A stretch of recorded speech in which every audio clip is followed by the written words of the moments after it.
commandement. Et voici le second, qui lui est semblable.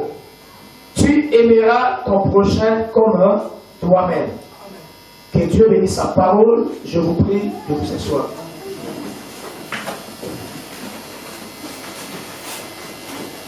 Donc nous allons parler sur ce que nous avons commencé le vendredi, le plus grand commandement. Donc je reviens un peu sur les projections que je suis en train de faire.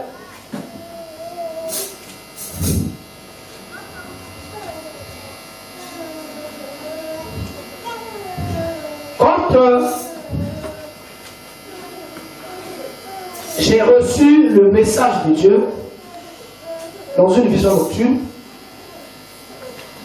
l'ange du Seigneur m'a dit,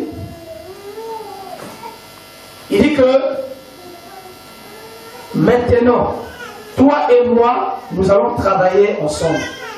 C'est ce que le Seigneur m'avait dit. Et la personne qui me parlait, c'était William Aaron Branham. Mais ce n'était pas Frère Branham. Alléluia. Ça, ce n'était que l'image du prophète. Mais ce homme-là, c'était l'ange. L'ange qui conduisait William Aaron Branham. Sinon, l'ange du Seigneur. Et cet ange-là me dit, cet homme me dit, à partir de maintenant, il dit, toi et moi, nous deux, nous allons maintenant travailler ensemble. Est-ce que quelqu'un suit? Amen. Est-ce que quelqu'un suit? Amen. C'est ce que le Seigneur m'avait dit. Il dit, toi et moi, à partir de maintenant, nous allons travailler ensemble. Et Frère Branham, c'était un prophète. Alléluia. Mais il a accompli l'œuvre d'un évangéliste.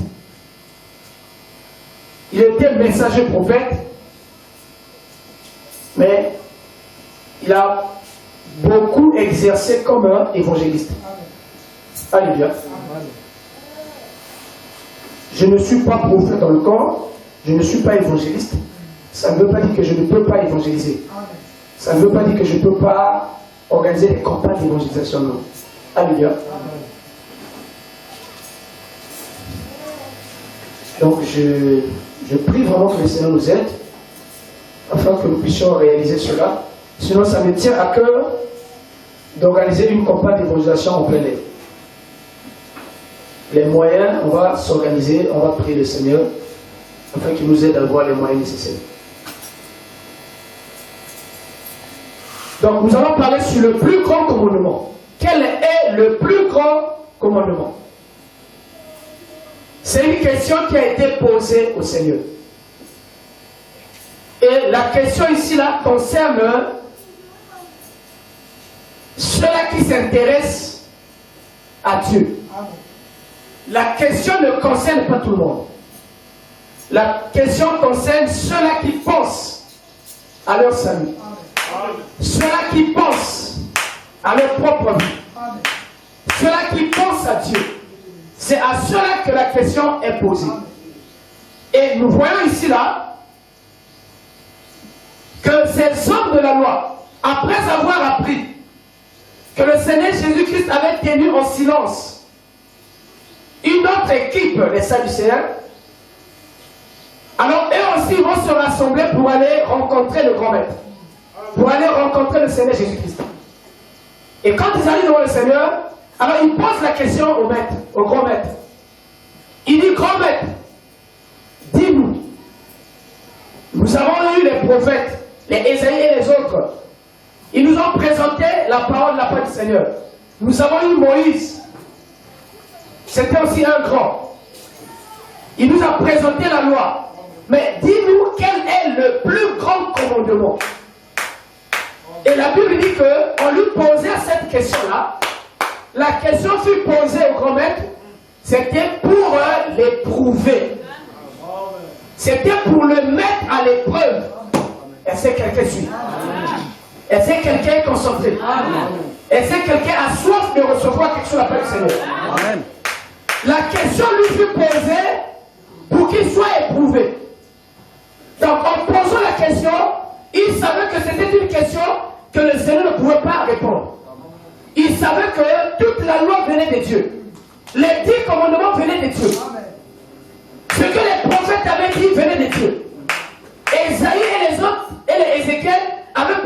Seigneur. Moïse a parlé de la part de Dieu. Maintenant, on lui pose la question pour le mettre à l'épreuve. On va voir ce que tu vas dire.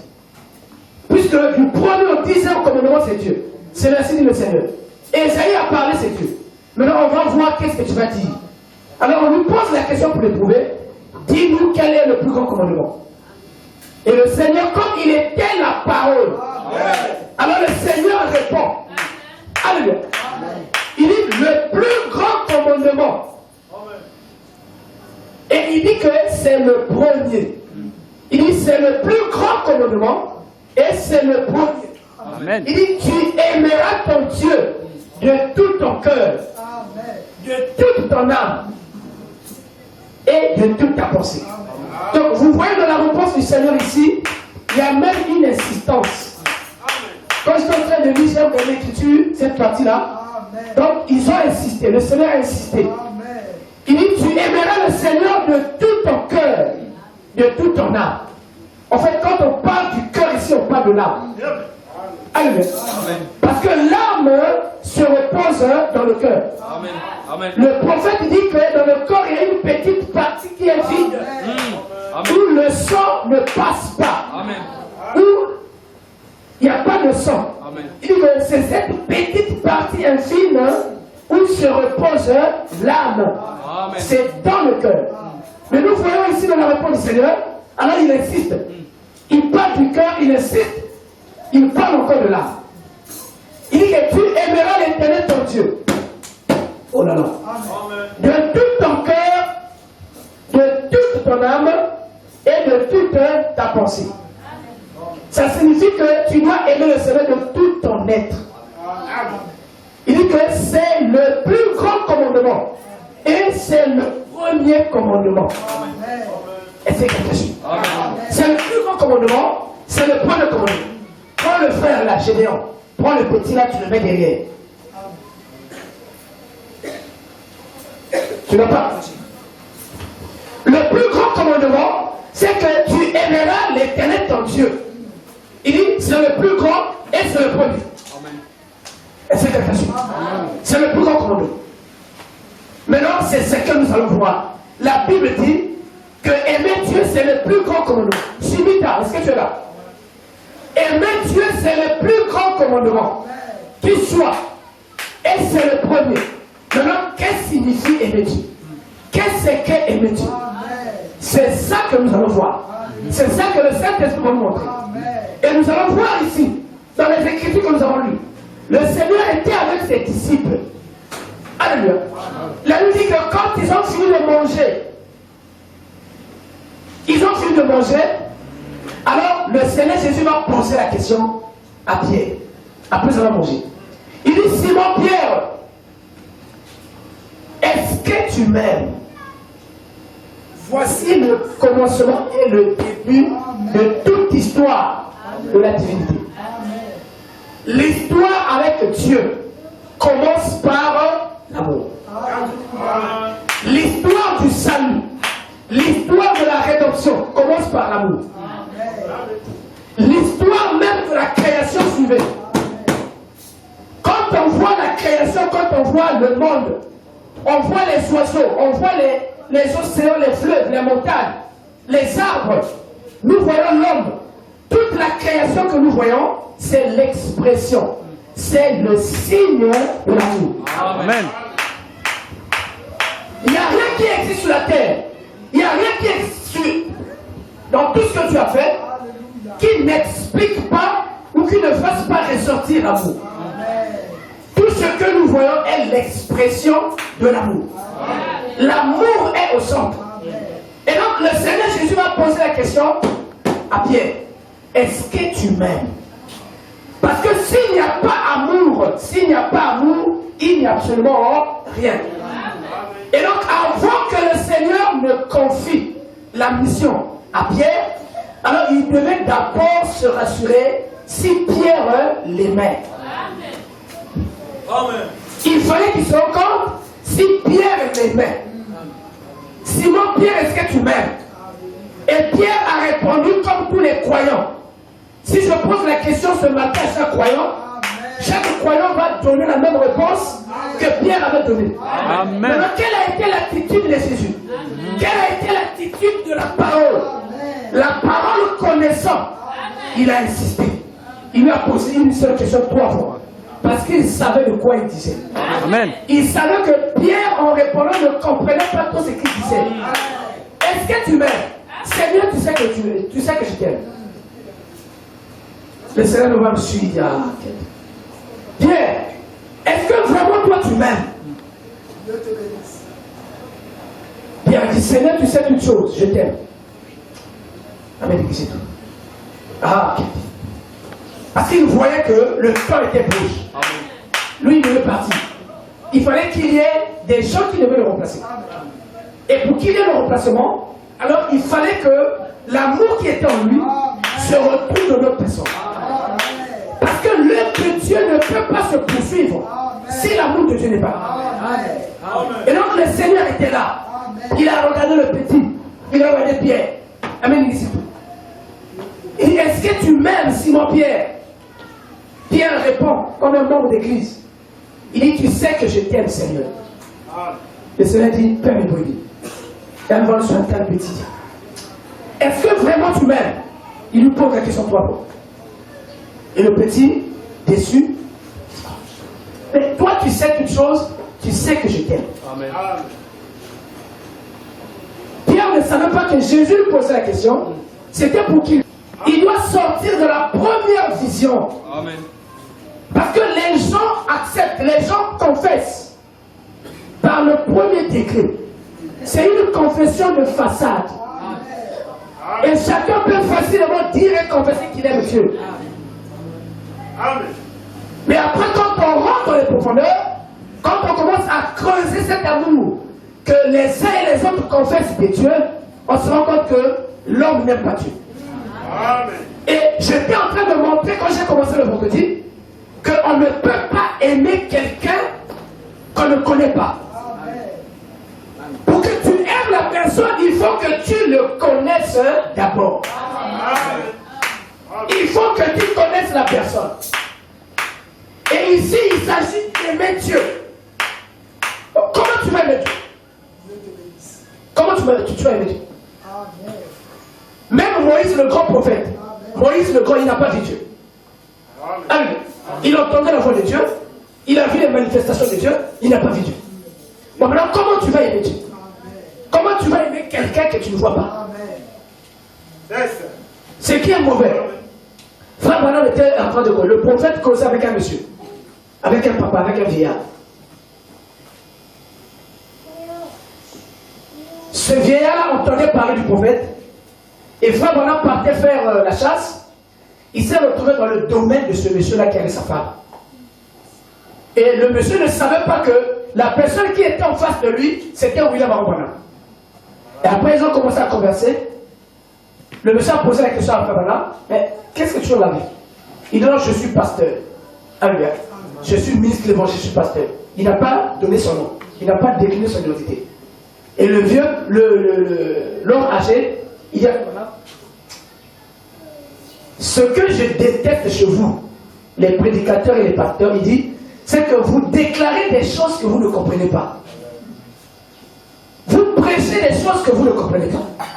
Vous faites beaucoup de déclarations, mais que vous ne comprenez pas. Amen. Ça, c'est le vieux. Il est en train de parler au prophète. Et puis, frère Branham continue à parler avec lui. Et après, frère Branham a donné son identité. Non, quand il parlait, il dit, vous dites des choses que vous ne comprenez pas. Vous dites autre chose. Vous êtes vous-même autre chose. Et le monsieur dit, mais il y a quelqu'un que j'apprécie bien. Amen. Amen. Le papa dit, il y a un monsieur, c'est un petit, un jeune que j'apprécie bien. On l'appelle William Branham. Il dit, c'est au moins quelqu'un qui sait ce qu'il dit. Il sait ce qu'il prêche. Lui, au moins, je peux l'apprécier. Mais la plupart d'entre vous là, vous ne savez pas ce que vous prêchez. Et quand elle a dit ça, frère Branham a dit, je suis M. Branham. Branham, c'est bon. Il dit quoi? C'est pas Branham. Il dit oui, c'est mon Branham. Ah bon? Et ils ont sympathisé ensemble. Le monsieur a même confié une partie à frère Branham pour que frère Branham fasse sa chasse. Alléluia. Donc le mal suivait moi. c'est le suivant. Le mal, c'est que les gens disent des choses, les gens croient des choses, mais qui ne comprennent pas. C'est terrible. Les gens confessent d'un Dieu qui ne comprennent pas, qui ne connaissent pas. Quand on dit Dieu, on dit Jésus. Les gens ont une autre pensée de Jésus. Ils ont quelque chose d'autre. C'est-à-dire que c'est une représentation que chacun se fait de Dieu. Ne connaissons pas qui est ce Jésus-là. Qui est réellement ce Dieu. Donc tu ne peux pas prétendre aimer Dieu si tu ne le connais pas. C'est faux. Il faut d'abord, avant que tu aimes Dieu, il faut que tu le connaisses. J'avais soulevé le plus grand commandement. Le plus grand commandement, c'est aimer Dieu. C'est ça le plus grand commandement. Aimer Dieu. C'est deux. Il y a le mot aimer et il y a le mot Dieu. Pour que tu aimes, il faut que tu connaisses. Est-ce que quelqu'un peut dire Amen? Est-ce que quelqu'un peut dire Amen? Avant d'aimer, il faut connaître. Maintenant, qui est Dieu? Qui est Dieu? Dieu, ce n'est pas la personne qui passe le film. Hein? Il y a Jésus, là, n'a qu'à quoi? L'autre n'a joué que. Ça, c'est pas Dieu. Amen. Dieu, ce n'est pas celui-là. Ce n'est pas Dieu. Dieu, ce n'est pas la parole comme tu as lu comme un journal, comme un livre de philosophie. C'est pas ça Dieu. Dieu, il est autant de fois au-delà de cette façon de voir les choses. Amen. Dieu, c'est une existence, c'est une personne. Si tu ne connais pas la personne de Dieu, tu ne peux pas l'aimer. Et pour que tu connaisses la personne de Dieu, il faut qu'on te le présente. Amen. Si on ne te le présente pas, tu ne peux pas l'aimer, puisque tu ne le connaîtras pas. Amen. Donc, Dieu ici là, je vais lire Banam. Je vais lire le prophète. Dieu. Dieu, c'est pas l'objet, c'est l'entité. C'est un être. Dieu, c'est une entité. Entité d'adoration. C'est-à-dire qu'un être qu'on adore, on doit l'adorer. Entité d'adoration. Cet être-là, c'est Dieu, qui est une entité d'adoration. Il est esprit avec grand E. Dieu est esprit, virgule. Dieu là, il est la parole. Et tout ça, esprit, parole, a été rendu manifeste. C'est fait connaître aux hommes dans un corps. Ce corps-là, on appelle ça le corps du Seigneur Jésus-Christ.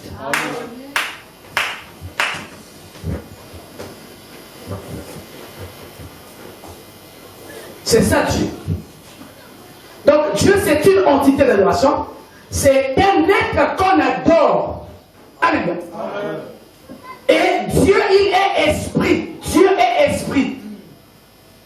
Dieu, c'est la parole. Donc l'esprit, oh là là, j'ai expliqué ça le vendredi. Donc Dieu, c'est parole plus esprit. Voilà. Dieu égale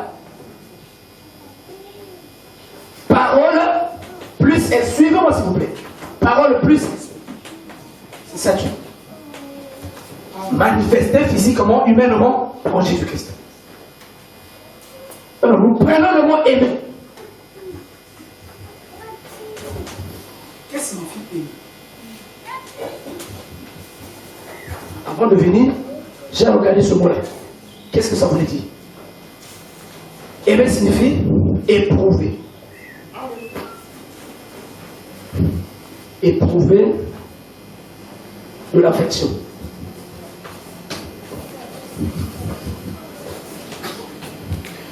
Éprouver de l'affection pour quelqu'un. C'est ça signifie. Donc là, nous avons aimé et nous avons ce que signifie Dieu. On va comprendre ensemble, on va voir qu'est-ce que le plus grand commandement et qu'est-ce que Dieu, qu'est-ce que signifie aimer. on ne peut pas aimer quelqu'un qu'on n'a pas vu, quelqu'un qu'on ne connaît pas. C'est de la tricherie. C'est faux. Et pourtant, les croyants, est-ce que quelqu'un suit? Les croyants se plaisent à cet exercice-là. Je vous ai souvent dit que moi j'ai fait sociologie à l'université. Quand on faisait les enquêtes sociologiques, on avait fait une étude sociologique où on avait retrouvé 92% de la population brassavilloise étaient des croyants chrétiens. 92%. On avait à l'époque, je ne sais pas, 4% des musulmans, ainsi de suite. Mais les croyants chrétiens, ils étaient 92%, donc près de 100%. Donc la plupart des Congolais sont des croyants chrétiens. Maintenant, il faut se poser, ils croient en Jésus. Il faut se poser la question, quel est le Dieu? Ce Dieu-là en qui nous croit, c'est qui? Vous croyez en Jésus. Ce Jésus-là, c'est qui? Qui est ce Dieu-là? En qui vous croyez? Si cette question n'est pas répondue, les mêmes résultats vont continuer à être observés. Les hommes vont continuer à servir Dieu dans la peu près. Alléluia. Dans la peu près. Donc il faut que tu saches, que tu connaisses avec exactitude qui est Dieu. Or, pour que tu connaisses qui est Dieu, pour que Dieu apparaisse, alléluia, il faut que la parole te soit annoncée. Amen. La Bible dit, Romains chapitre combien? Je sais pas, Romains chapitre 10. Il dit, la foi vient de ce qu'on entend. Amen. Tu ne peux pas aimer, tu ne peux pas connaître Dieu, aimer Dieu, si la parole n'était pas annoncée. Or, qu'est-ce que la parole? La parole de Dieu ici, ce n'est pas prendre un livre religieux et lire, ce n'est pas la parole. Prendre un livre religieux et lire, ça c'est la littérature de la parole, ce n'est pas la parole. La parole, c'est ce que dit Genèse. Écoutez-moi bien. Quand on dit parole, c'est ce que dit Genèse. On dit au commencement était la parole. Et Dieu commença à prononcer la parole. Et quand Dieu prononça la parole, des choses arrivaient à l'existence. Voici ce qu'on n'appelle pas la parole. Parce que la parole, c'est Dieu. C'est-à-dire que quand la parole est là, quand la parole est prononcée, alors la parole amène des choses à l'existence. La parole transforme des vies. La parole fait révéler qui est Dieu. La parole ramène la divinité. La parole ramène Dieu dans le cœur de l'homme. C'est ça la parole. La parole qui est Dieu. La parole qui est vivante. Cette parole va commencer à faire germer en toi la sémence de vie qui est en toi. Amen. C'est ce qu'on appelle la parole. Maintenant, qu'est-ce que le diable a fait? Oh là là. Le diable a fait croire aux gens que tout homme peut venir prendre la Bible, prendre le brochure de William Arambanam, et quand il lit, c'est la parole. Non, c'est pas la parole. Amen. Ça, c'est la littérature de la parole. C'est différent. C'est différent. C'est différent. Prenez nos élèves à lycée étudiants. Il y a des étudiants, ils font des choses dans les expériences en physique chimique qu'ils ne comprennent pas. Amen. Est-ce que quelqu'un peut dire? Amen. Amen. Oui. Quelqu'un qui a une licence en, je sais pas, en physique ou en chimie, il n'a jamais vu l'oxygène. Il n'a jamais vu l'hydrogène. Est-ce que quelqu'un suit? Amen. Quand il sort de là, il est physicien. Amen. Il est chimiste. Amen. Il ne connaît pas. Il n'a jamais vu oxygène à hydrogène. Amen. Donc il n'a jamais fait l'expérience. En réalité, il n'est pas chimiste. Il n'est pas un physicien. Amen. Parce qu'il n'en sait rien. C'est-à-dire qu'il a pris ce que notre personne a écrit là-bas en allemand, je ne sais où. Après, on est venu lui lire ça. H2O. La formule de H2O. Tu as 2 atomes d'oxygène, tu as 1 atome d'hydrogène. C'est bon, c'est bon. Il n'a jamais fait ça. Donc la parole de Dieu, c'est pas ce que tu viens, tu prends. Et quand quelqu'un monte en chair, il y a notre robe, il y a notre veste, il y a toute la cravate, il y a un col pastoral. Donc, c'est qui dit c'est la parole. C'est ce qui a tué les gens. C'est ce qui a tué le christianisme. Voilà pourquoi vous voyez que dans les pays chrétiens, c'est des pays où il y a la grande perversion. Allez-y au Brésil. Le Brésil est le premier pays catholique au monde. Autrement dit, le Brésil est le premier pays chrétien. Est le premier pays d'obédience chrétienne au monde. Allez-y voir comment la vie se passe là-bas. Ils vont vous dire qu'ils sont des chrétiens. Ils vous diront qu'ils sont des croyants. Parce qu'on leur a donné autre chose à la place de la parole. Et ils ont considéré ça comme étant la parole. Ce n'est pas la parole. Et si ce n'est pas la parole, tu ne peux pas connaître qui est Dieu. Parce que pour que tu connaisses qui est Dieu, il faut que la parole soit là. Il faut que l'esprit soit là. La Bible dit dans Lévitique, un peu de levain qu'elle ait vu, un peu de levain seulement fait monter la pâte. Donc si tu prends quelque chose qui n'émane pas de Dieu, je suis congolais, je suis citoyen congolais. J'ai la carte d'identité congolaise, j'ai le passeport congolais. Donc j'ai tous les droits d'un citoyen congolais, n'est-ce pas? Bon, vous êtes là, moi, Mbassi Moukona Allemagne, que non me comme ambassadeur allemand. Ambassadeur allemand. Est-ce que vraiment je suis.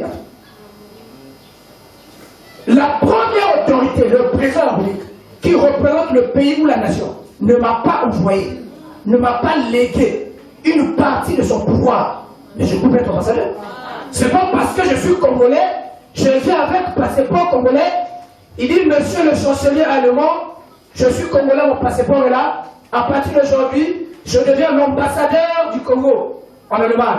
Je suis congolais, vérifiez mon identité, tout est là sur vous. Je ne peux pas être ambassadeur. Je suis ambassadeur. Pour que je sois ambassadeur, le président doit m'envoyer. Le président doit m'investir. Lui qui représente le pays, le pouvoir de la nation sur lui, qu'est-ce qu'il fait? Il dit, je ne peux pas être au Congo et en Allemagne, au Japon, je t'envoie, tu vas me représenter. Je te confie les pouvoirs de représenter le pays, de me représenter. Voici la note. Ici, il met le cachet. Il appelle là-bas, il dit, j'envoie un ambassadeur, il va représenter mon pays là-bas. En ce net moment, tu es un représentant. Suivez ici. En ce net moment, tu es ambassadeur. Bon, toi, on ne t'a pas envoyé. Que l'homme quand il aussi, que l'homme qui est ambassadeur. N'a pas fini ça. Quand tu finis ce que tu es ambassadeur. Et quand tu vas, quand tu te présentes, tu dis que je dis ceci. Ce que je dis en tant que représentant du Congo. Tu n'es pas ambassadeur, tu n'as pas le plein pouvoir. Amen. Tu n'as pas le plein pouvoir. Dieu ne te connaît pas. Amen. Ce que tu dis là n'est pas valable. Amen. Ce que tu dis là n'est pas la parole. Amen. Le monde aime le mensonge. Quand on les montre, hein, ils sont contents, ils peuvent même tout donner. Amen. Romains chapitre 11. Non, Romains chapitre 10. J'ai pas le temps de dire. Comment les gens peuvent-ils écouter la parole de Dieu s'ils ne sont pas envoyés de Dieu? S'ils ne sont pas envoyés de Dieu, comment? Ils ne sont pas envoyés, les gens vont écouter comment? Pour que les gens aient la foi, il faut qu'ils écoutent. Pour que les gens écoutent, il faudrait qu'il y ait des gens envoyés de Dieu. Amen. Amen. Oh. Dieu est tellement ambassadeur.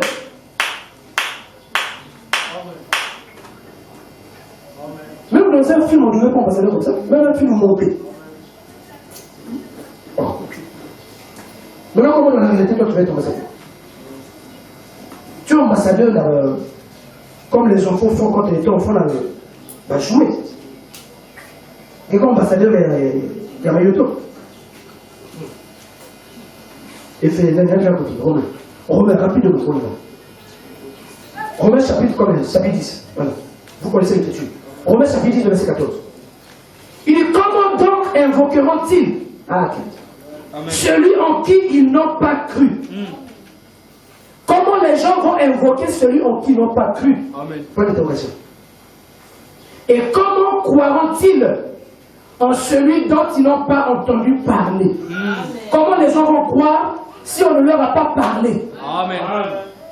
Et comment entendront-ils parler s'il n'y a personne qui prêche? Amen. Comment vous allez écouter la voix de Dieu, la parole de Dieu, s'il n'y a personne qui prêche? Amen.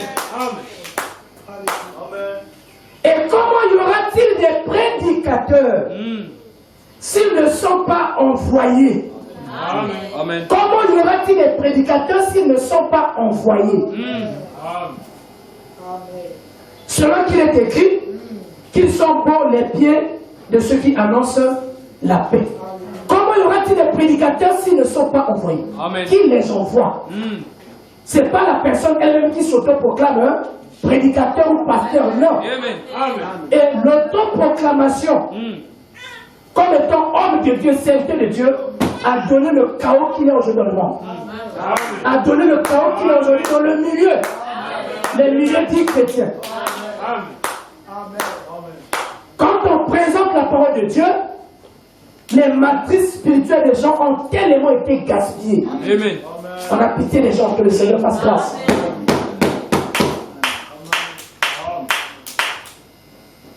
L'église catholique aujourd'hui est détruite. Je ne sais pas s'il faut parler, s'il faut appeler ça église. Ce n'est pas une église. C'est une organisation à caractère religieux, mais ce n'est pas une église. Parce qu'ils ne sont jamais sortis quelque part. Ils sont nulle part. Amen.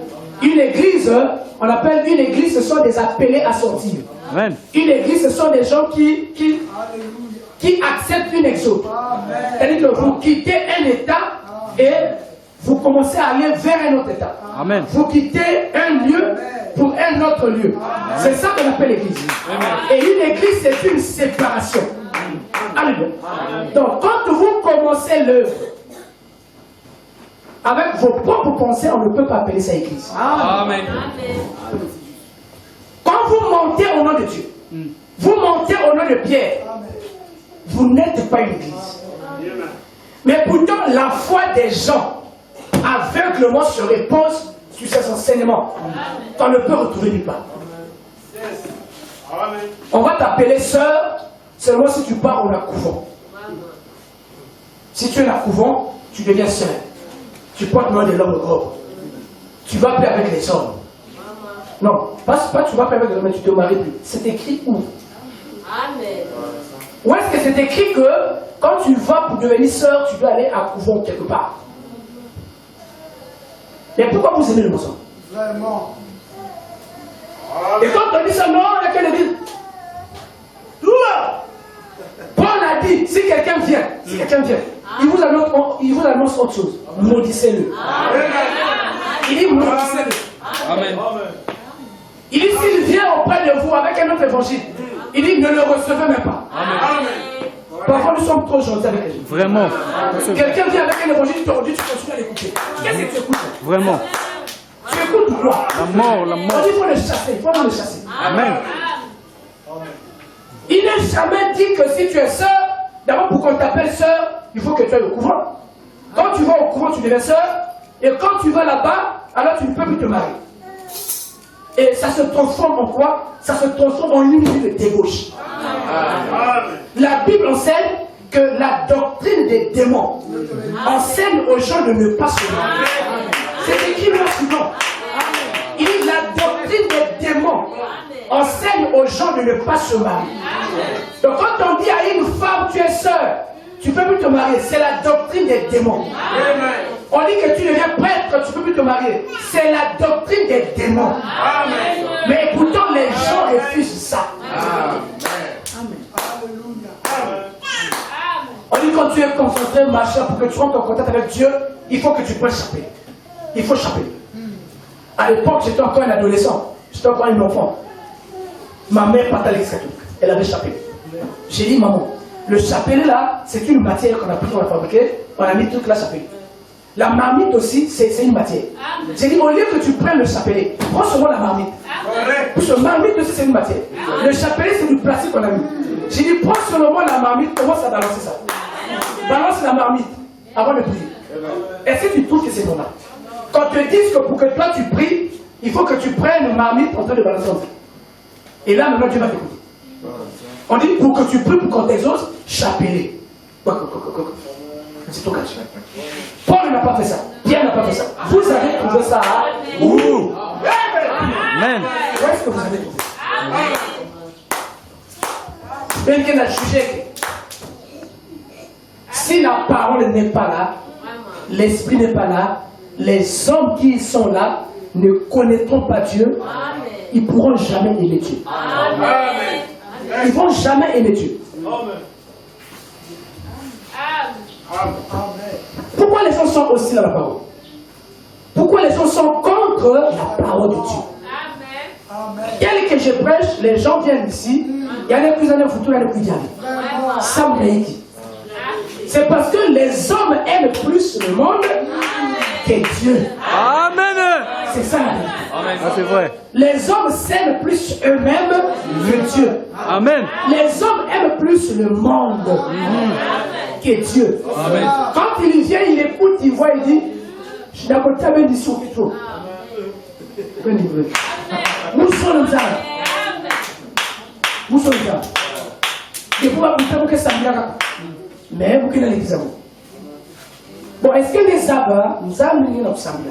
Nous avons une assemblée qui veut l'église. L'église qui nous a habité. L'église avec tous les esprits tabernacle qui nous a habité. L'église qui veut ça. Il y a d'autres qui ont dit que non, si tu viens prier dans mon église, donc tu es sauvé. C'est faux. C'est faux. Amen. Bon, non, si tu viens dans le message, tu es sauvé. C'est le conseil démoniaque. Amen. Comment venir le message, tu vas être sauvé? On t'a dit que c'est le message qui sauve. Non, non.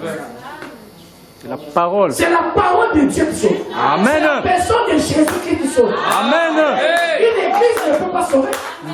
Bon, quand tu dis que vous êtes l'église, à vous, on t'a mal enseigné, tu ne connais pas Dieu. Amen. Parce que quand Jésus-Christ est venu, le Seigneur Jésus n'est pas venu présenter une église. Et le Seigneur a même été chassé. Amen. Pourquoi? Parce qu'il ne faisait pas partie des obédiences. Nous avons lu là-bas que quand ils ont appris que le Seigneur avait fait taire les Sadducéens, les Sadducéens, on a un groupe religieux. Parce que mettez-vous bien ici, Baba fait un message. Groupe religieux. Il y a un groupe religieux. Allez, Baba tu vas écrire de rebelles. Baba tu as l'église à mission. D'une façon, on attend Jésus. Il dit que les Sadducéens, le Seigneur a fait taire les Sadducéens. Et les hommes sont venus, si ce n'est pas les pharisiens sont venus, poser la question au Seigneur. Allez. Donc, Dieu, quand il est venu en dehors des obédiences religieuses.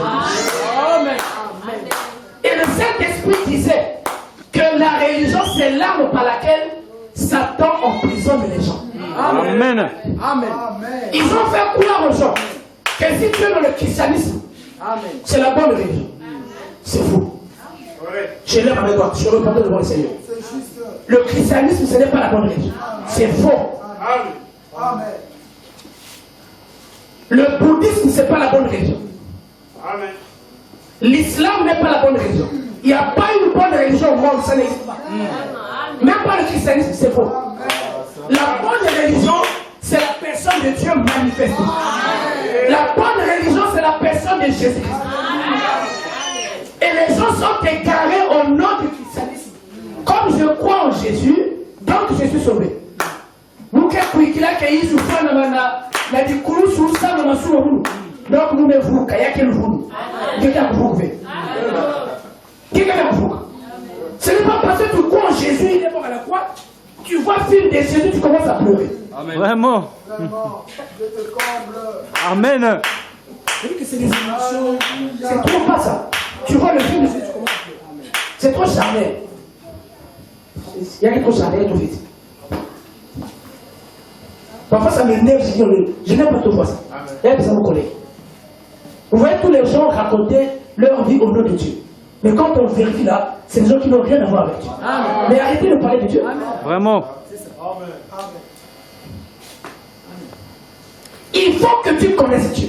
Or, Dieu se révèle comment? Amos chapitre 3, le verset 7. Il dit que Dieu ne fait rien sans savoir révéler son secret à ses serviteurs, les prophètes. Amen. À ses serviteurs, les prophètes. Quand Jésus-Christ est venu, il était venu pour sauver. Quand Jean-Baptiste est venu, il était venu pour montrer Christ. Amen.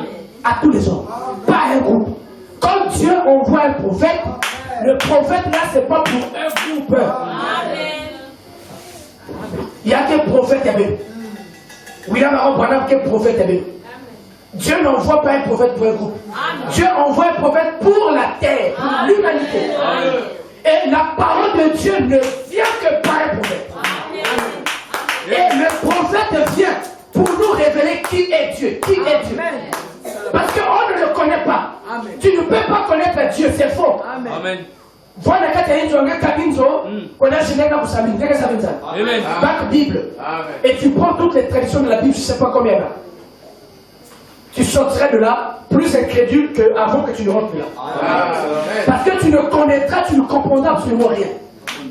Pour que Dieu se révèle, pour qu'on connaisse qui est Dieu, il faut que Dieu se montre. Dieu utilise d'abord un seul homme qui est un prophète.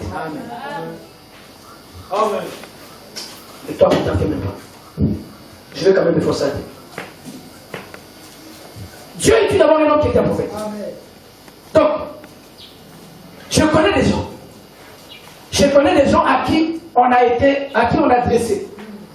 Suivez-moi ici. Il y a des gens qui ont été dressés contre le message du temps de la fin. Ils sont chrétiens, ils se disent chrétiens. Mais ils ont été dressés contre le message. C'est-à-dire, dès qu'ils voient frère un message, sœur un message, tel que je suis en train de prêcher là, dès qu'ils écoutent, ils se rendent compte que c'est un pasteur du message. Ils zappent. Ils zappent. Donc c'est le diable. Ce sont des hommes à qui le diable a introduit quelque chose de faux. Et leur faisant croire que le message du temps de la fin, c'est une catégorie de personnes. Amen. Et qu'est-ce qu'ils disent? Ils disent que non, nous croyons en Jésus. Nous ne croyons pas au prophète. Amen. Il faut connaître Dieu, il faut connaître la Bible. Lesquels qui ont tué Jésus? Amen. Lesquels qui ont tué Jésus? Les Romains n'ont pas tué Jésus. Pilate n'a pas tué Jésus. Pilate c'était un Romain. Est-ce que Pilate a tué Jésus? Non. Ce sont les Juifs qui ont tué Jésus. Ce sont ceux qui adoraient, qui pensaient adorer, ce sont eux qui ont tué Jésus. Amen. Quand il est venu, quand Jésus est venu, on lui a traité d'imposteurs. Tu es venu diviser nos églises. Tu as amené une nouvelle religion que Moïse ne nous a pas enseignée. Tu nous as dit qu'on doit boire ton sang, et manger ta chair. Tu es un Belzéboul. On l'a tué. Mais quand il leur a dit, montrez-moi là où j'ai failli. Montrez-moi ce que les prophètes Ésaïe a dit, que moi je n'ai pas fait. Montrez-moi ça. Personne ne pouvait pas. Mais pourtant à la fin, ils l'ont tué. Et les gens se proclament aujourd'hui chrétiens. Ils disent même aimer Dieu. Il aime Dieu, il dit que j'aime le Seigneur. J'aime tellement Dieu. Mais quand tu lui présentes la parole même de Dieu, elle rejette cette parole-là. Elle dit que je ne crois pas qu'il est prophète. Moi, tout ce que la Bible a dit, c'est Jésus-Christ que je connais un point, un trait.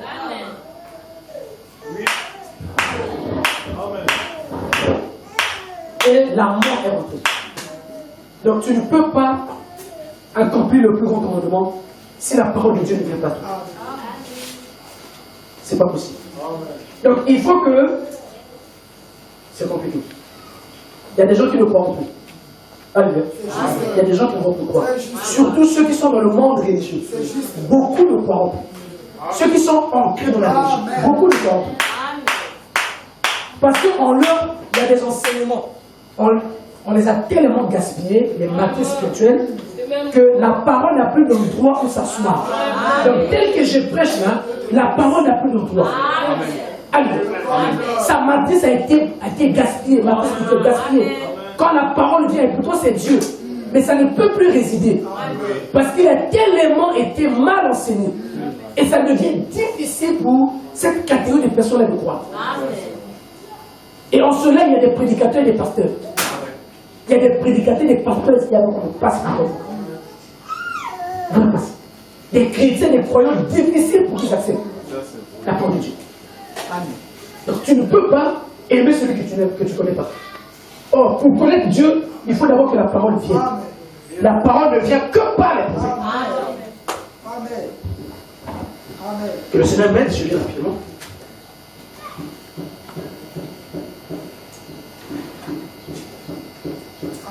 La brochure Comment puis-je vaincre? Je crois que c'est ça. J'ai beaucoup d'écriture ici. Comment puis-je vaincre? Bon, je peux commencer par cette écriture ici.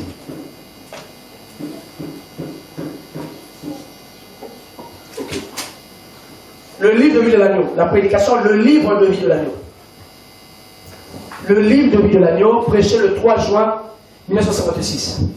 3 juin 56. La page 17, le paragraphe 39 et 40. Le Saint-Esprit dit ceci. Suivez-moi, s'il vous plaît. Il dit, lorsque j'entrais ce matin, Léo m'a posé la question, disant, frère Branham, qu'est-ce qui vient premièrement? Est-ce la foi qui produit l'amour ou c'est l'amour qui produit la foi? Je lui ai répondu.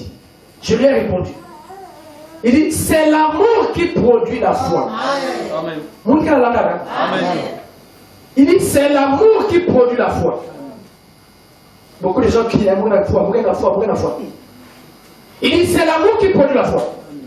Et non la foi, l'amour. Il dit, vous devez premièrement aimer avant que vous ne puissiez avoir la foi. Amen. Vous devez premièrement aimer, qui est le plus grand commandement, avant que vous ne puissiez avoir la foi. Ainsi, si vous dites que vous avez la foi et que vous n'aimiez pas Dieu d'un amour divin, votre foi est vaine. Amen. Vous allez vous retrouver là où les gens se voilent, se trompent eux-mêmes. Là où la religion fait tromper les gens. C'est pour ça que j'ai dit, le christianisme ne conduit pas à Dieu. C'est faux. Le christianisme ne sauve pas. Le fait pour toi de dire que je crois que Jésus-Christ est mort à la croix, ça ne te sauve pas. C'est une simple confession que tu fais. Est-ce que Lucifer ne sait pas que Jésus est mort à la croix? Est-ce que Lucifer ne croit pas que Jésus est mort à la croix? C'est une confession. Ça représente rien. Il faut aller plus loin que ça. Il dit, si vous dites que vous avez la foi et que vous n'aimiez pas Dieu d'un amour divin, votre foi est vaine. Voyez-vous? Vous devez aimer Dieu. Par conséquent, vous pourriez adhérer à toutes les églises du pays. Amen. Amen. Oh là là. Vous voyez que l'esprit qui parle ici, notre voilà, c'est le même esprit qui parle en celui. C'est le même esprit. Il dit, par conséquent, vous pourriez adhérer à toutes les églises du pays. Faire tout ce que vous voulez. Faire toutes les confessions que vous voulez. Même toutes les confessions que vous voulez. Mais si dans votre cœur, vous n'approuvez pas pour Dieu un véritable amour authentique, et si l'église est Kenawak, si les gens écoutent,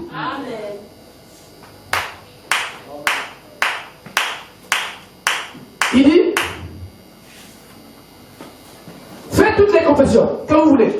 Mais si dans votre cœur, vous n'éprouvez pas pour Dieu un véritable amour authentique venant du Saint-Esprit par la nouvelle naissance, votre foi est vaine.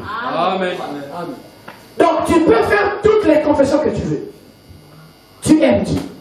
Tu as la foi. Quand tu étais enfant, il y a la foi. Il y a la foi avec ça, mais dès qu'il y a. Donc il y a moins de ça. Ok. Les gens qui la langue, ça la douce. Il y a la tout ça c'est bien. Amen. C'est bien. Mais si tu n'as pas, si tu n'aimes pas Dieu, c'est là la clé. Qu'est-ce qu'est aimer? Aimer, c'est avoir de l'affection pour quelqu'un. Et l'amour, c'est ce sentiment-là qui est capable de donner sa vie pour l'être ou la personne qu'on aime. Voilà pourquoi l'amour divin est le véritable amour. Amen. Donc, si tu dis que tu aimes Dieu, il faut que cet amour-là soit un amour divin. Amen. Qu'est-ce qui amène à la conversion? C'est ma conversion, tu es là. Qu'est-ce qui amène à la conversion? C'est le degré d'amour que j'ai. C'est ce qui va m'amener à la conversion. Amen. Alléluia. Je vais prendre un exemple naturel. Frère Madame dit que pour que deux personnes se marient, il faut que l'un et l'autre se rendent compte que je ne peux plus vivre sans cette personne-là. Il dit c'est le seul moment où le mariage devient possible. Si tu continues à te rendre compte, à comprendre que ma vie peut continuer sans cette fille-là, sans ce frère-là, il dit ne vous mariez pas. Donc l'amour c'est quelque chose de fort. L'amour c'est quelque chose de très profond. Quand l'amour est là, alors ça signifie que tu dois faire une séparation. Amen. Si tu aimes, qu'est-ce qui montre que tu aimes Dieu? Et Dieu c'est l'esprit. Je veux dire comment là? Dieu c'est la parole. Amen. Non, Dieu ce ne sont pas les idées. Penser là c'est pas Dieu. Amen. Confesser, ça c'est pas Dieu. Une confession c'est simplement une déclaration. Tu déclares. Ça ne montre pas ton amour pour Dieu. L'amour pour le Seigneur, il faut que tu laisses ce que tu aimes et que tu prennes ce que Dieu aime. Voilà ce qu'on appelle l'amour. Est-ce que tu aimes Dieu? Dieu pose la question. Si tu m'aimes, moi je suis la lumière. Je suis la parole. Amen. Et donc il faut que chacun s'aligne à ce que dit la parole. Il y a des choses que j'aime qui sont contraires à la volonté, à la parole de Dieu. Donc qu'est-ce qui prouve que j'aime Dieu? Alléluia. Qu'est-ce qui prouve que j'aime Dieu? Il y a des gens qui ont cessé de fumer parce que la femme qu'il veut épouser dit que si tu n'arrêtes pas de fumer, pas que je suis avec vous. Le monsieur dit à l'instant même, c'est-à-dire que je vous dis la cigarette, non, vous avez quoi? Il laisse la cigarette. Il dit si tu veux que je t'accepte comme femme, laisse le Boganda, laisse le Black Nsoko. C'est-à-dire que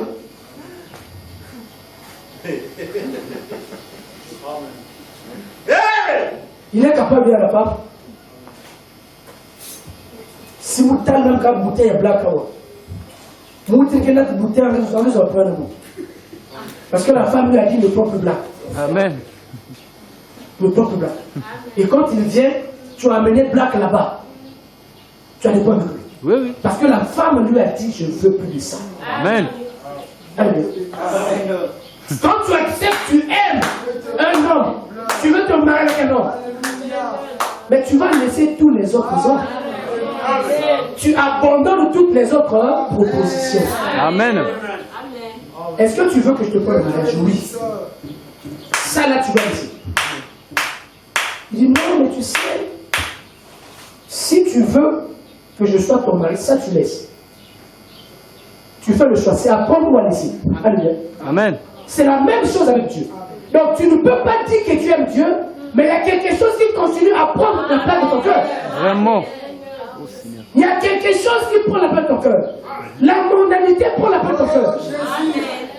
Les gens disent qu'ils sont serviteurs de Dieu, ils sont pasteurs, alors que c'est l'argent qui prend la place devant. Ils ont placé l'argent devant. Mais ils disent qu'ils aiment Dieu. Des véritables imposteurs. Tu ne peux pas dire que tu aimes Jésus-Christ et que tu mettes l'argent devant. C'est faux.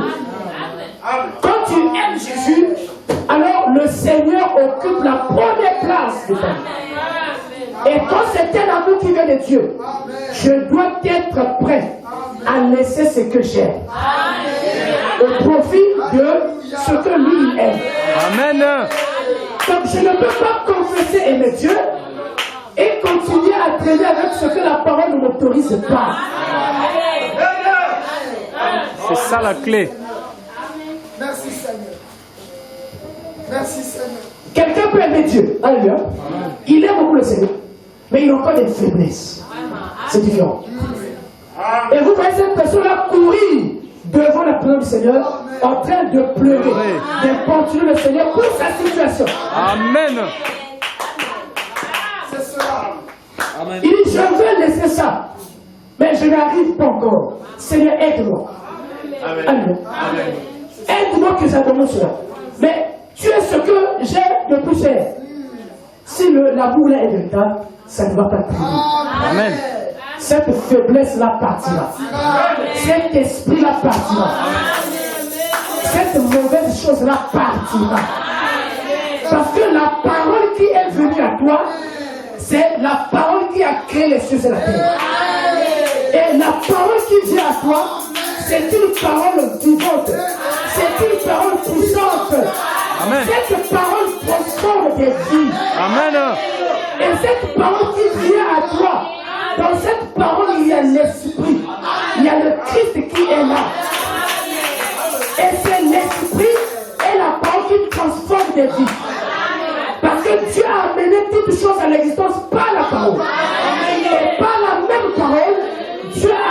des âmes à l'existence.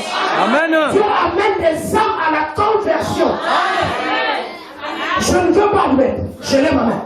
Dieu te bénisse. Alléluia. Amen. Je ne suis pas un ange. Je suis un être humain. Je lève ma main.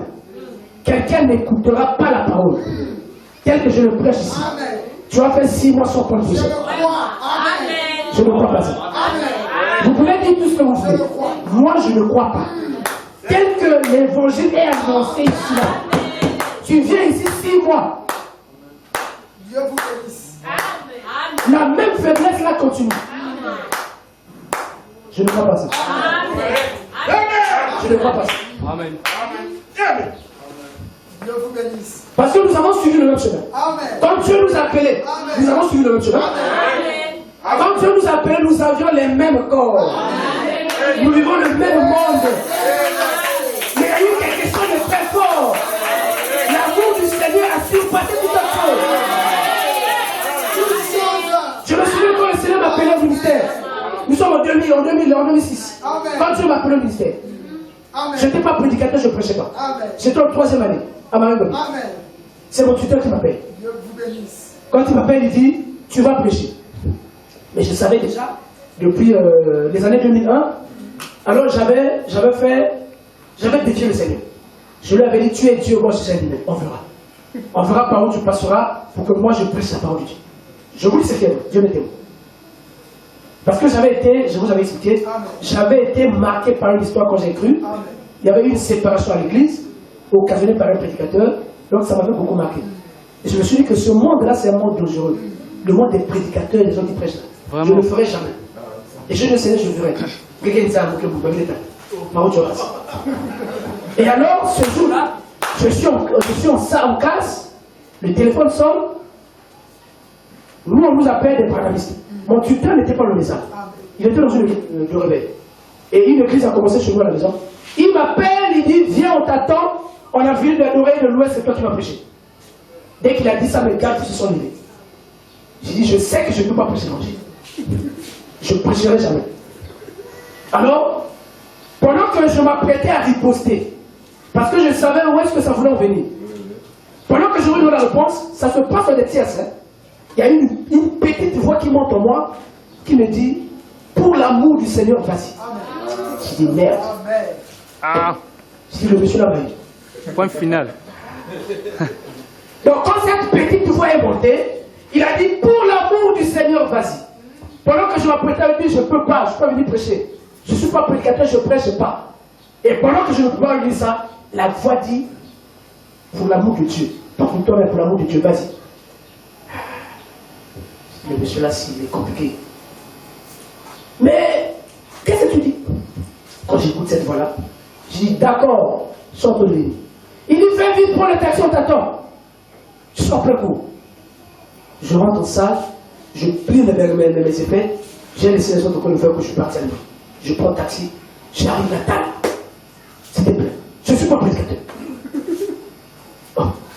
Je rentre là, je vais derrière, là où était ma chambre, studio, je dépose le truc, juste le temps puis de plier là. Moi, je suis tombé. Mais fais vite, on t'attend. Il y a longtemps qu'on a fini d'adorer et le Dieu m'empêche. Je vais, je prêche. Pourquoi j'étais parti? En fait, le Seigneur m'a eu, pourquoi? Parce qu'il m'a présenté l'amour. Amen. Il connaissait mon prophète. Il fait tellement que je l'aime. Amen. Tellement que je l'aime. Alors il a utilisé mon côté le plus faible. Il dit, par amour pour le Seigneur, vas-y. Je dis, merde. Mais lui, je l'aime trop. Si c'est pour ça, je vais aller. Et quand je suis parti, j'ai prêché pour me défendre moi-même. Il fallait que je me défende. J'ai dit, je n'ai pas prêché. J'ai exhorté. C'était la seule façon pour moi de me défendre. Il dit, non, le prêcher. J'ai exhorté. Et quand je finis, ils disent encore, non, non, c'est pas fini. On était un lundi. Il dit, jeudi, cuisine. Ces gens-là me cherchent des problèmes. Non, mon frère, pardon. Le mieux nous a dit de la panamiste. Le roi nous non, pardon, please. Il dit, ah, d'accord, je m'en commets. Je suis parti. Quand je finis, j'ai dit, attention, je n'ai pas prêché. Je suis en train d'exhorter. Ce n'est pas la prédication. Il ne faut pas penser que c'est prédication, c'est l'exhortation. Parce que moi, je ne peux pas être prédicateur. je ne suis pas prédicateur, je ne serai jamais prédicateur, je ne presse pas. Je le fais par amour du Seigneur. Je vais exhorter les gens. C'est comme ça que j'étais en train de me couvrir, parce que je savais que je ne pouvais pas le faire. Alléluia.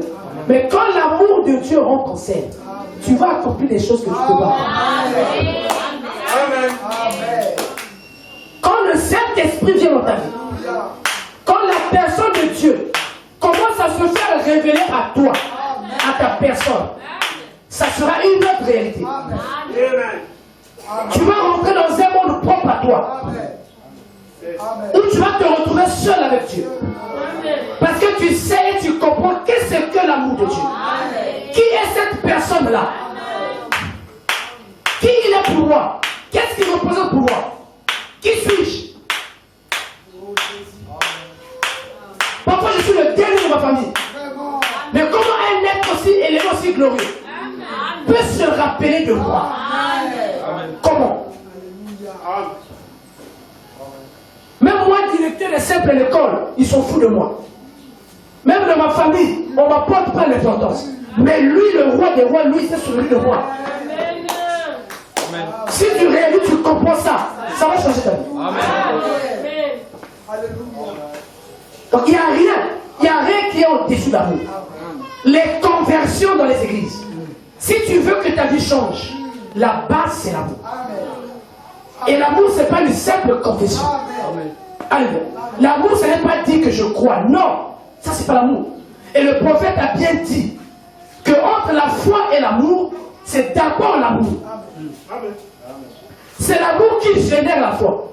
C'est-à-dire que c'est l'amour que tu as pour le Seigneur qui t'amène maintenant à dire Amen à ce que je dis. Amen. Si tu n'aimes pas Jésus, tu ne diras pas Amen.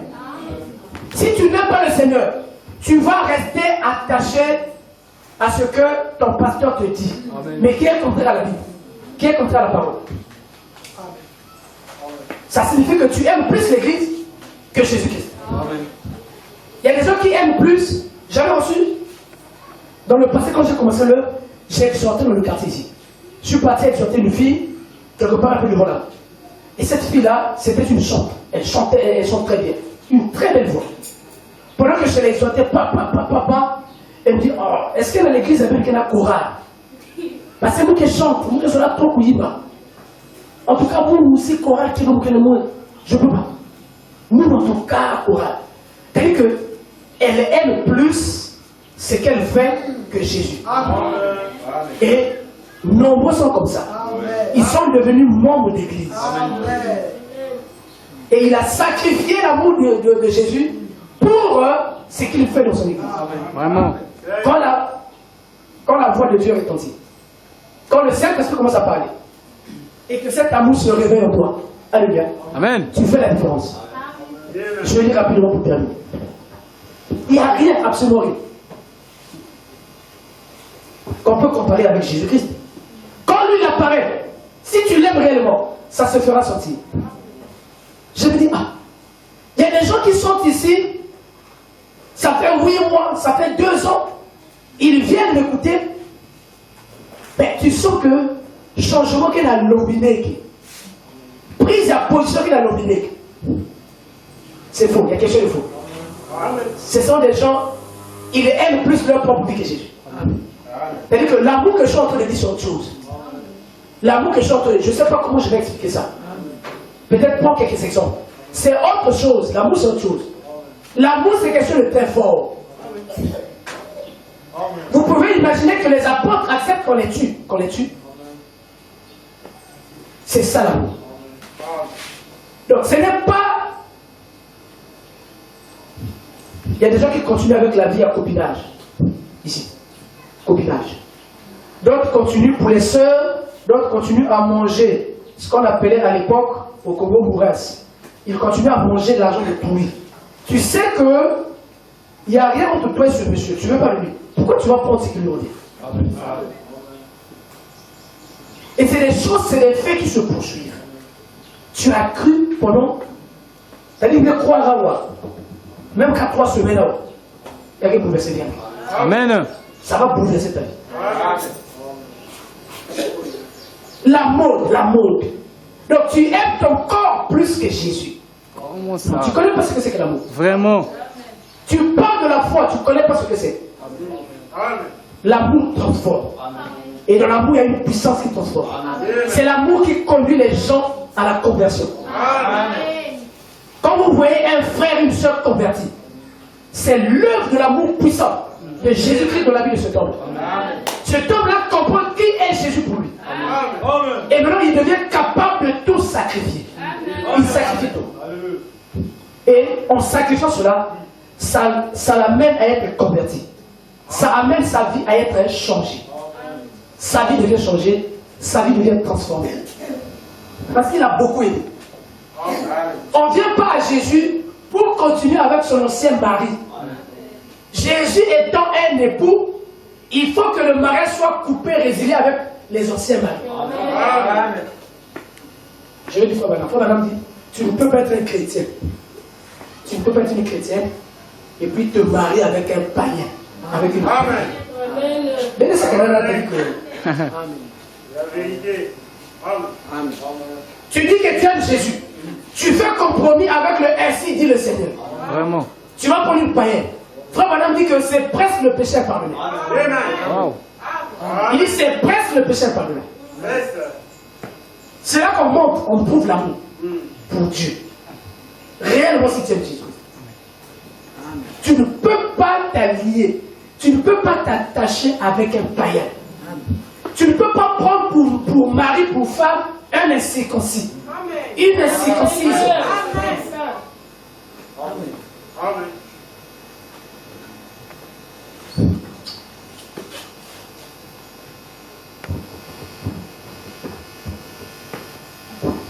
Non, Nzambe ya Moussa Nzambe. Nzambe Nzambe. Nzambe Zatim. De toute façon, Nzambe Zatim. Nzambe Moussa Nzambe. On passe au bout de Zola. C'est bien. Mais Nzambe Nzambe. Nzambe Nzambe. Parce que si Nzambe n'a pas de vie, il y a qu'un service de vie. Dieu fait changer la direction énorme. Il fait changer la direction de ta vie. Et la parole devient absolue. Quand Moïse disait, on s'arrête ici, on ne continue plus. Tout le peuple s'arrêtait. Amen. Parce que le peuple savait que Dieu les conduisait par Moïse. Moïse était l'absolu. Et Dieu lui-même a dit, va dire là-bas, Aaron sera ton prophète, toi tu seras son Dieu. Donc Moïse devenait le ainsi dit le Seigneur. Quand il dit qu'on reste ici, on ne bouge plus. Tout le peuple devait s'arrêter. Parce que Dieu avait parlé. Et Dieu avait trouvé un vase. Dieu avait trouvé un moyen de s'exprimer. C'était par Moïse. Et le prophète, c'est la bouche de Dieu. Le prophète, c'est l'absolu. Et William Branham dit, il dit en aucun cas. Il dit en aucun cas. Un chrétien pouvait épouser un autre chrétien et vice versa. Amen. Donc, tu te dis chrétien, tu as des penchants, c'est-à-dire que tu as des pensées, tu as des aspirations. Tu n'es pas né de nouveau. C'est-à-dire que tu ne connais pas Dieu. Frère Madame explique la nouvelle naissance.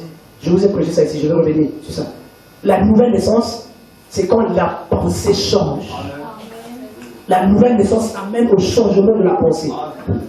Ta pensée devient pure.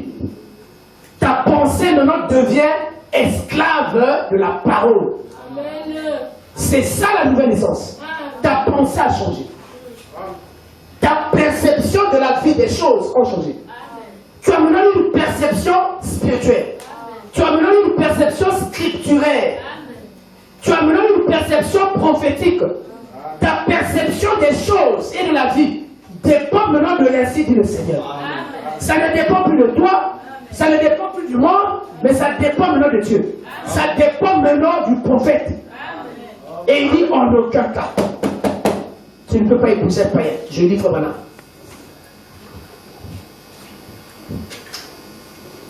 Tu aimes Dieu et puis tu veux rien perdre. Tu aimes Dieu, tu continues à mener ta vie librement. Donc quelqu'un il dit que je suis marié, il mène sa vie comme il veut. Mais même si on ne te dit pas, toi tu comprends quelque chose de faux. Comment tu t'attaches à Dieu, Mais tu mènes la même vie que tu menais avant, la même vie. Rien ne change. Quel est ce mari-là, humainement parlant, qui va accepter, après avoir épousé une femme, que la femme continue avec tout ce qu'elle avait avant? Ça n'existe pas. Donc, humainement, ça n'existe pas. Maintenant, les gens pensent que devant Dieu, ça existe. Tu te dis chrétien, tu continues à t'empiffrer devant tous les jours. Tu te dis chrétien, c'est toi qui fais le chiffre d'affaires, le brelico et le brasco. Tu te dis chrétien, tu fais tout ce que votre sang. Oh, mais tu as la carte à votre aussi. Et même tu as la carte à votre aussi. Il s'est dit chrétien, avec ce langage. Le diable a séduit les gens. Non, on est chrétien. Mais est-ce que je suis chrétien, ça signifie que je peux avoir un copain? Les temps ont changé. Comment toi tu vas vivre quoi? Tu n'as pas un petit ami. Ce qui me choque aujourd'hui, il y a un langage que le diable a donné aux gens. Et ça devient normal. Ça devient très normal. Tu vois les gens prononcer facilement le nom ex. Ils disent c'est mon ex. Donc ça signifie que tu es une poubelle. Oh non, non, mais c'était mon ex. Donc ça signifie que le monsieur a abusé de toi. Ou bien tu as abusé de la fille. Et ça se dit simplement. Et ça devient classe quoi. Donc ça devient quelque chose de normal. Amen. Non, tu sais, j'étais là, j'étais avec mon ex. Oh. Mais tu sais d'être humain. Comment tu laisses et tu trouves du plaisir qu'on te découvre facilement comme ça? Que tu te laisses découvrir facilement comme ça. Et on trouve ça normal. Il dit c'est mon ex. C'était mon ex. Avant lui, j'avais un autre ex. Celui-là, c'était mon ex. Et ça passe. Et ça ne dérange pas les gens. Vraiment. Mais la vie est sacrée. Le corps de l'homme est sacré. Le corps d'une fille est sacré. Comment vous ne vous gênez plus à dire que c'était mon ex? Donc, peut-être que tu dis ouvertement que le monsieur l'a abusé de moi. Ou encore la fille l'a abusé de moi. Et ça devient normal. Le diable.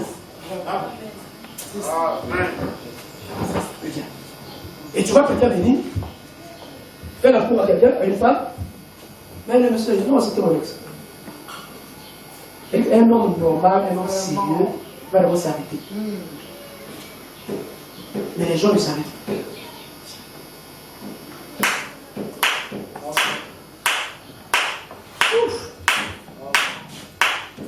Dimanche, il y a dans l'église, va jour. Pour que tu aies une culture. Soyez certain de Dieu. La page, prêché le 25 janvier 1959, la page 3, le paragraphe 5 et 8. Soyez certain de Dieu. Et puis, lors de son mariage, suivez-moi, au lieu d'épouser quelqu'un parmi son peuple, il alla épouser une pécheresse, une idolâtre, qui adorait les idoles. Est-ce que quelqu'un peut dire amen? Est-ce que quelqu'un suit? Amen. Il épousa Jézabel. Et elle n'était pas une croyante. Amen. Jézabel n'était pas une croyante. Amen. Amen. Ce n'est pas la gentillesse de quelqu'un qui va t'attirer vers lui. C'est sa foi. Amen. Je continue là-dessus. Il dit, et jamais, écoutez, pas chrétien, mais bon. Il dit, et jamais, un croyant ne devrait épouser un incroyant. Amen. Et c'est disponible. Amen. Je reprends. Et jamais un croyant ne devrait épouser un incroyant. Il dit, en aucun cas, on devrait toujours se marier entre croyants. Et lui s'était fait séduire par son apparence. Amen. Akab s'était fait séduire par l'apparence de Jézabel. Jézabel qui était une idolâtre. Son apparence l'a séduit. Il a laissé sa foi. Il a laissé ce que son père et sa mère lui avaient enseigné. Il est allé à l'encontre de la foi même de sa maison et de sa famille. Il est allé prendre une pécheresse. Parce qu'elle avait une apparence mondaine ou encore jolie. Il dit, séduire par son apparence plutôt que par ce qu'elle était vraiment. Plutôt que par ce qu'elle était vraiment. Tant de gens, donc beaucoup de gens, tant de gens commettent cette erreur encore aujourd'hui. Amen. Pour ceux qui sont venus pour la première fois, nous croyons au message prophétique de William Arobana. Pas selon ce que je dis, selon ce que la Bible dit. La Bible avait promis prophétiquement que Dieu enverrait la lumière. Et cette lumière viendrait par un homme. Et la lumière vient toujours par un prophète. Alléluia. Qu'est-ce qui prouve qu'il est prophète? Il nous a rappelé, il nous a ramenés vers la pure parole, vers la pure adoration. C'est la seule parole aujourd'hui qui peut combattre la modernité. Amen. Les gens confessent qu'ils aiment Jésus. Tu vois une femme avec une mini-jupe. La jupe n'a pas chez nous, n'a la chair à la prêcher. N'a pantalon à la prêcher. Et il confesse qu'il aime Dieu. C'est une appropriation. Donc pour ceux qui sont venus pour la première fois, ne soyez pas scandalisés, c'est biblique. Hein? Il dit plutôt que parce qu'elle était vraiment, parce qu'elle était vraiment. Il dit tant de gens commettent cette même erreur aujourd'hui. Et elle avait introduit l'idolâtrie, donc Jézabel. Elle avait introduit l'idolâtrie dans la nation, parmi le peuple. Et le peuple, pour les suspensions. Il dit les prêtres, les ministres avaient succombé à cette revendication populaire. Ça signifie quoi? Les prédicateurs, les pasteurs, les prêtres, ils avaient succombé à cette revendication populaire. C'est-à-dire qu'ils avaient accepté la pression du peuple d'aller épouser des païens et des païennes. L'Église a accepté que les chrétiens épousent des païens. Alléluia. Que les chrétiennes épousent des païens. C'est ce que Frère Bala dit. Alléluia. Et quand l'ange vient, moi je m'aligne derrière l'ange. Parce que je n'ai rien à gagner. Alléluia. J'ai à gagner vis-à-vis du Seigneur à présenter ce jour-là à Dieu un peuple. Alléluia. Sans tache ni limite. Donc si tu es chrétien, tu ne peux en aucun cas t'attacher à une païenne. Il n'y a rien à groupe dedans, je ne sais pas dans quelle église, c'est faux. Vous devez croire les mêmes choses. Croire les mêmes choses ne suffit pas. Il faut qu'il soit né de nouveau. Amen. C'est pas parce qu'elle porte jupe. Il y a plein de croyants du message aujourd'hui, parce que le temps de jupe, comment on va copain. Ma frère aussi, Mingi, il y a un message, comment on va copine. C'est des incrédules. C'est pas parce que tu mets jupe, non. Je suis une hypocrite. Je ne parle pas de cela. Je parle des vrais chrétiens. Je parle des vrais chrétiens. Amen. Tu ne peux pas. Quand le temps de se marier arrive, pour un fils de Dieu, pour une fille de Dieu, tu vas chercher au milieu de ton peuple. C'est une loi biblique. Tu es un juif, va chercher parmi les juifs. Alléluia. Ce n'est pas que tu vas, tu fais le choix, après demain, pasteur Mouké l'a lavé. La maison de Mouké s'habille avec. Tu passes là, c'est à l'hôpital. Ou bien dans pour la faire, il t'a qui tout dans l'épaule. Faire à l'hôpital. Mais qui t'avait dit? Qui t'avait dit? Vraiment. Il dit en aucun cas, j'ai dit ça madame si. Un chrétien ne devrait pas épouser un incroyable. Allez. Amen. Et chacun doit vérifier son cœur. Les cœurs doivent être vérifiés. Ça dépend de la place que tu donnes à Jésus. Amen. Ça dépend de la place que tu donnes à Jésus. Amen. Parce que le degré de foi de chacun dépend du degré d'amour que tu as. Amen. Le niveau que tu dis aimer Dieu là, c'est le niveau de foi que tu as. Amen. Alléluia. Amen. Tu aimes un peu Dieu, tu as un peu de foi. Avec un peu de foi que tu as, quand tu viens, tu dis que frère Branham n'est pas prophète. Mais tu aimes Dieu. C'est aussi un degré d'amour et c'est un degré de foi. Amen. Alléluia. Il y a d'autres qui ont encore un amour un peu plus élevé et une foi un peu plus élevée. Il dit que je crois que Branham est prophète, mais il y a d'autres endroits où il était en fond avec la Bible. Alléluia. C'est une sorte de foi que tu as. Une sorte d'amour pour Dieu, une sorte de foi pour Dieu. Alléluia. Il y a qui va déclarer ma foi dans l'amour. Elle va déclarer ma foi dans l'amour. Maintenant, le véritable amour, quand ça vient. Quand tu aimes maintenant totalement, donc tu as remis, comme la Bible dit, par un amour divin. Alors la parole de Dieu devient ton ainsi, dit le Seigneur. Amen. Même si cette fille-là dandine, même si quand elle marche, elle ne touche pas le sol, si elle ne fait pas partie de ta famille, tu ne peux pas l'épouser. Amen. Amen. S'il est dans l'église, il n'est pas converti, ne l'épouse pas. C'est pas parce qu'il est dans l'église, tu vas souffrir. Amen. Tu as le paquet, ma quoi, le message dans ce moment-là. Amen. Ma mère quoi là de 6 mois après. Ma mère quoi là de 2 ans après. Je dis, on a fait le message. Donc, vous avez ma frère, juste un message, mais juste un message, va convertir. Vraiment. Tu veux te marier, il faut bien regarder. Amen. Tu veux t'allier, tu veux t'attacher avec qui? Il faut bien regarder. Vous avez déjà vu quelqu'un se marier et puis divorcer? Mais puis tu te dis que tu es chrétien. Il me connaît 18 mois après, il me divorce. Oh, c'est l'amour qu'elle trouve. Donc, ils avaient été mariés pour. Amen. Amen. Amen. Il faut regarder. On ne s'attache que lorsque tu sais réellement que ce frère-là, cette soeur-là est converti. Amen. Je vous ai donné mon témoignage ici. Ça ne fait pas longtemps. C'est pas parce que ce péché-là t'aime. Non. L'amour vient de Dieu. Il n'y a qu'un amour à vous. Ce qui montre qu'il y a qu'un amour à vous, il y a qu'un séduire.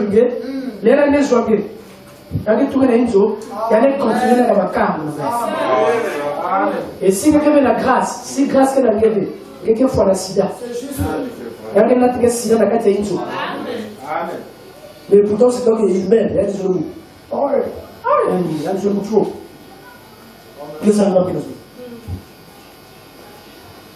Un chrétien, si tu veux te marier, c'est dans ta maison. C'est quelqu'un qui a la même foi que toi. C'est quelqu'un qui... Comment tu vas te marier avec quelqu'un qui n'aime pas ton Dieu? En toute chose. C'est pas un mariage. Comment tu vas te marier avec un imposteur? C'est pas possible. Donc moi je voulais lire ça. Jeunes gens, il y a nous jouons l'ensemble. Nous jouons l'ensemble qui veut que nous l'église me voit. Il y a que bien déjà. Mais nous jouons l'ensemble. Il y a que Bika qui sait qu'il y a tête. C'est ce qu'on appelle par l'amour. Et Jésus-Christ, la parole de Dieu, le message devient l'absolu de ta vie. Amen. Tu ne peux plus insulter ton mari. Toi, tu confesses que tu es chrétien. Tu insultes ton mari. Tu es un escroc. C'est l'escroquerie. Amen. Tu ne veux pas dire que tu aimes le Seigneur, tu es chrétien, et puis tu te mets à insulter ton mari. Comment ça? Vraiment. Oh. Il n'y a que par la façon tu vas insulter ton mari, et puis tu es chrétien. Vraiment. Comment ça? Il y a même des sœurs qui sont là, qui a dit que je ne sais pas. Comment ça? Et vous voyez des gens comme ça, frère William, tous les jours dans l'église. Vraiment. Tous les jours dans l'église. Nasuka, il y a un amour de tous les côtés de l'église. Pour une vérité vieille, tu as dit que tu seras bouleversé. C'est ça qui a tué les gens. Vraiment. Donc tu ne veux pas dire que tu aimes Jésus-Christ et ne pas être une bonne femme, vous voyez? Vraiment. Tu ne veux pas dire que tu aimes Jésus-Christ et tu fais ce que bon te semble. Tu aimes Jésus, tu t'occupes pas de ta femme. Non. C'est pas possible. Tu aimes Jésus, tu es un mauvais père à la maison. Regardez-vous. Tu n'aimes pas Jésus. Quand tu aimes Jésus, la parole prime. La parole prend maintenant la domination. Amen. La parole prend maintenant le dessus sur soi-même. Je n'ai pas dit que tu aimes Jésus. Ah, pour que tu aies aussi le message qui est un peu démodé. Hein. La style qu'elle est trop. Le message t'a dit que la style qu'elle est. C'est un enseignement que le message qu'elle est la style. Moi j'ai prêché ici là qu'il ne faut pas avoir style. Amen. Signe la boue. Comme sur ma veste, dans ma vidéo des personnes. Amen. Il y a quel style?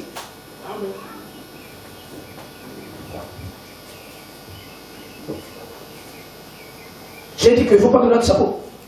Signe la style, on a chapeau. Mais notre chapeau. Amen. Chapeau qui est dessous. Amen. Si style avec le chapeau. Notre chapeau. Amen. Oh, mais ça c'est la style. Moi j'ai travaillé comme ça du message dans les années 2014. Elle est brebis chez le pasteur Parfait Mathieu.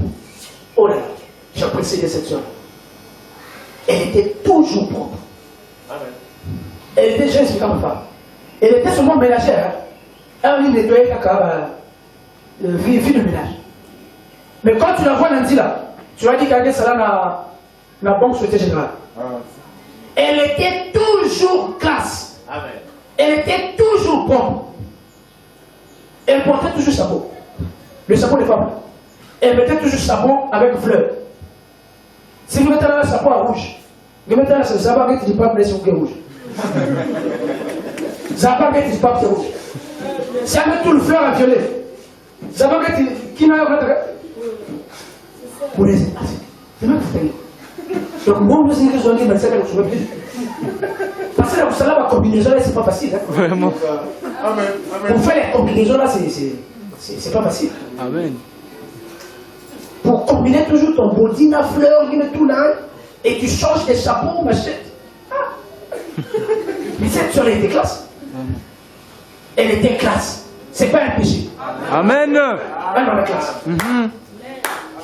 Ah, la classe.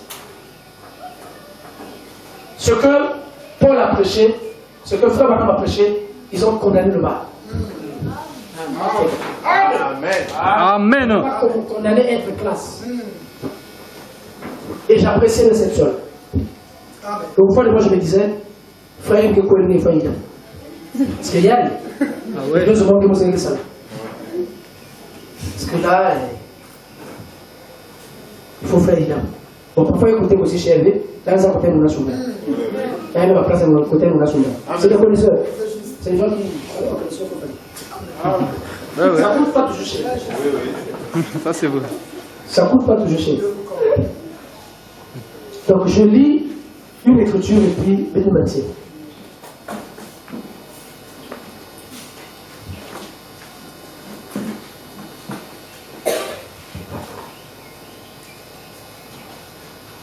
Comment puis-je vaincre? Prêcheur le 25 août 1963. La brochure Comment puis-je vaincre, la page 27 de Paration 19. Il dit, souvenez-vous simplement que vous vivez pour Dieu. Est-ce que quelqu'un peut dire Amen. Qui peut dire qu'il vit pour Dieu? Amen. Le prophète dit, souvenez-vous simplement que vous vivez pour Dieu. Maintenant, qui confesse, qui accepte qu'il vit pour Dieu? Que vous vivez pour Dieu. Il dit, vous avez un objectif, et c'est Jésus-Christ. Il dit, en dehors de cela, rien d'autre ne compte. Il dit, c'est lui qui compte, donc c'est Jésus qui compte. Deuxièmement, pour votre famille. Premièrement, vous vivez pour Dieu. Deuxièmement, vous vivez pour votre famille. Il dit, puis troisièmement, pour vous-même. Donc, soi-même, on intervient au troisième projet. Il dit, premièrement Dieu, ensuite votre famille, et enfin vous-même. Alléluia. Et donc, l'objectif ici, c'est que chacun de nous sache et comprenne que tu dois amener ta vie à réaliser et à comprendre que tu vis pour Jésus-Christ.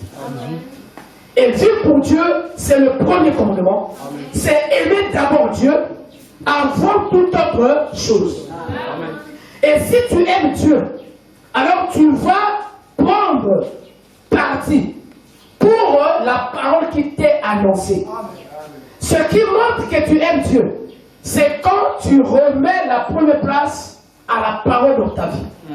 Ce qui montre que tu aimes Dieu, selon Romains chapitre 10, le verset 14 que nous avons lu, tu ne peux pas écouter la parole de Dieu si la parole de Dieu n'était pas prêchée. Amen. La parole ne peut pas être prêchée s'il n'y a pas quelqu'un que Dieu envoie pour prêcher. Amen. Croyez simplement, acceptez la parole de Dieu de faire, et l'amour de Dieu va se matérialiser. L'amour de Dieu va se manifester en chacun. Amen. Ça ne sert à rien de courir en vain. Alléluia. Ce qu'il faut éviter de faire dans la vie, c'est de faire les choses à moitié. Les hommes grands ne font pas les choses à moitié. Soit tu fais, soit tu ne fais pas. Alléluia. Quand on vient à Dieu, il y a deux choses. Ou tu crois, ou tu ne crois pas. Amen. Il faut éviter d'être dans une position intermédiaire. Amen. Vous bien que le croire, parce que le croire. Parce que le croire, après le croire. Il faut éviter ça. Quand on vient à Dieu, les esprits grands, vous allez voir, pas seulement dans la religion, même dans la science, dans le sport, ceux qui sont grands sont des gens qui savent prendre des décisions. Et la Bible dit que ton oui soit oui, que ton non soit non. Amen. Tu ne peux pas accepter servir le Seigneur et de l'autre côté, ne pas accepter que le Seigneur soit ton maître. Ne pas accepter que la parole puisse te corriger. C'est pas possible. Tu fais le choix. Soit tu es chrétien et tu acceptes la conduite du Saint-Esprit, la conduite de la parole de Dieu, soit tu ne l'acceptes pas. Soit tu aimes Dieu, soit tu ne l'aimes pas. Voilà pourquoi je parle ainsi. La parole de Dieu ici est prêchée ainsi, afin d'amener chacun à prendre position. Si tu l'aimes, tu l'acceptes. Si tu ne l'aimes pas, tu ne l'acceptes pas. Il n'y a pas de compromis à faire. Alléluia. Ça ne sert à rien d'avoir une multitude de gens et ne pas les conduire à Jésus-Christ. Les gens vont venir, ceux qui ont l'amour du Seigneur, alors je vais les conduire à Jésus-Christ. Comme frère Branham a conduit les gens à Jésus-Christ. Comme Paul a conduit les gens à Jésus-Christ. Pierre a conduit les gens à Jésus-Christ. Et quand vous venez, alors j'ai ce devoir-là de dire la vérité à ton âme, de dire la vérité à ta vie. J'ai le devoir de te projeter la lumière, de projeter la lumière dans ta vie. Et cette lumière-là, c'est Christ. Cette lumière, c'est la parole. Afin qu'elle t'éclaire. Et c'est à toi de prendre position. Si tu prends position, alléluia. Ce jour-là, même quand vous calez un pasteur, tu nous as rendu un grand service. Alléluia. Si tu n'étais pas venu, pasteur, si tu ne m'avais pas prêché cette parole-là, c'est une parole qui était dure. Il y a des moments où je ne voulais plus venir. Mais j'étais obligé de venir parce que ça venait de Dieu. Mais c'était dur. Mais tu n'avais pas aussi lâché. Tu étais resté dans la lignée de la parole. C'est ça qui m'a aidé aujourd'hui. Alléluia. Et j'aurai la récompense vis-à-vis du Seigneur. Parce que je n'ai pas fait de compromis avec la parole. Que le Seigneur vous bénisse. Amen.